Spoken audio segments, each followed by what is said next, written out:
Hi, this is Chef Chelius from the Academy of Culinary Arts, and today I would like to show you the infamous Buttercream Rose.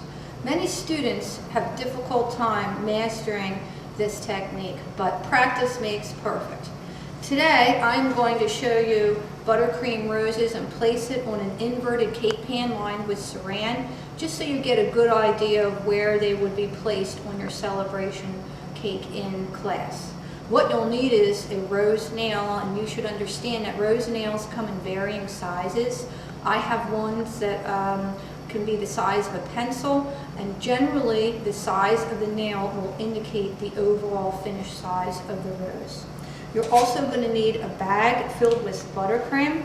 I've chosen a disposable bag. They're a lot easier to work with because when I'm finished with it, I simply clip the nail of the rose tip off and take the buttercream out, and then the bag will go in the trash. Sometimes it's difficult to keep your bags washed properly. I also like to remove my roses from the nail with a paring knife, although you are able to use a scissor if you prefer. I would say that the most difficult part of dealing with working with a bag in your hand is that the bag has to go and the rose nail has to go almost at the same time.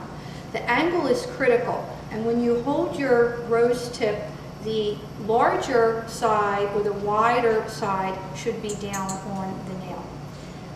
Please note how I am moving the nail at the same time and I am moving the bag.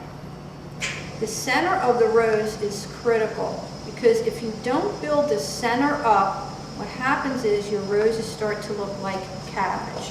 So you can see I get that center very, very high.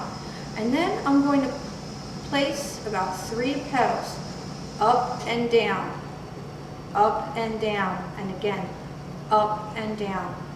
That would be an example of a small bud. I'm going to make a larger rose, and I'm going to give it 5 extra petals.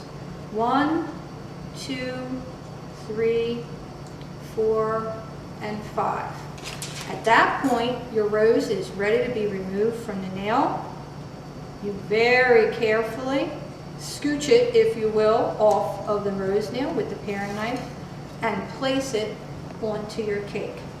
In industry, most of the roses are made and placed right on the cake, although as a novice, you may prefer to cut a small piece of parchment paper in a square, place it on your nail, and then that way that can be removed and the rose can be frozen and actually picked up off the parchment and placed on your celebration cake.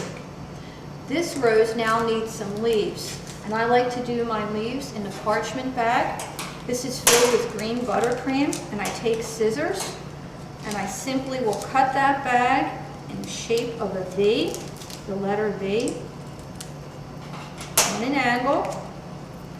Be careful that you don't get any of the parchment in your buttercream.